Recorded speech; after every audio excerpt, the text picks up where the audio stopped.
All right, welcome. Today, we're going to crack open the world of finance and talk about a word you've definitely heard before, but maybe not quite like this. We're talking about bonds. Yeah, I had to do it. But no, we are not talking about shaken martinis or secret agents today. We are, though, diving into something that's honestly just as intriguing, and that is the financial instrument known as a bond.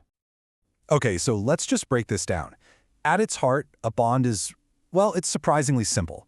Think of it as just a fancy IOU. Seriously, you are the lender, and some big entity, like a huge company or even a government, is the one borrowing the money. And in exchange for that loan, they promise to pay you back the full amount down the road. Plus, they give you these little interest payments along the way. So, let's get to know this other kind of bond, shall we? You'll see it's a concept that's way more down to earth than you might think. This is a great way to think about it. Just imagine you lend a friend, say, $100. And to thank you, every single month, they buy you a coffee. Those coffees, well, that's your interest. And then, at the end of the year, they hand you back your original $100.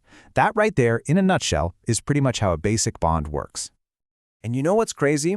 This really simple idea of an IOU. It has a massive history. I mean, we're talking ancient. Seriously, way older than you're probably thinking.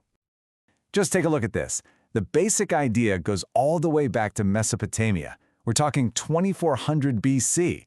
They had clay tablets recording loans and interest. Wild, right? But the modern government bond, the kind we know today, well, that showed up in 1693, and it was because the Bank of England needed a way to raise a ton of money to fund a war against France.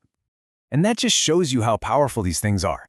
I mean, from funding wars and building entire empires to constructing railways and cities, these simple financial tools have been quietly, in the background, shaping the course of human history for centuries. It's incredible when you think about it. Okay, so we know what they are and where they came from. But let's get to the important part, right? How do you actually get paid? How does the money work? So there are basically two main flavors. First, you've got your coupon bond. With this one, you get those regular interest payments, just like the monthly coffee from your friend in our example. Then there's the zero coupon bond. Now with this one, there are no regular payments at all. Instead, you buy it for less than it's worth at a discount, and then you get the full face value back when the bond matures. And matures is just the fancy word for when the loan is finally due. I love this because it perfectly captures what a zero coupon bond feels like. You put your money in, and then you just wait. It definitely takes some patience, but the payoff is that one big lump sum right at the end. But okay, what happens after a bond is first sold? Is that the end of the story? Oh, not even close. Welcome to the after party.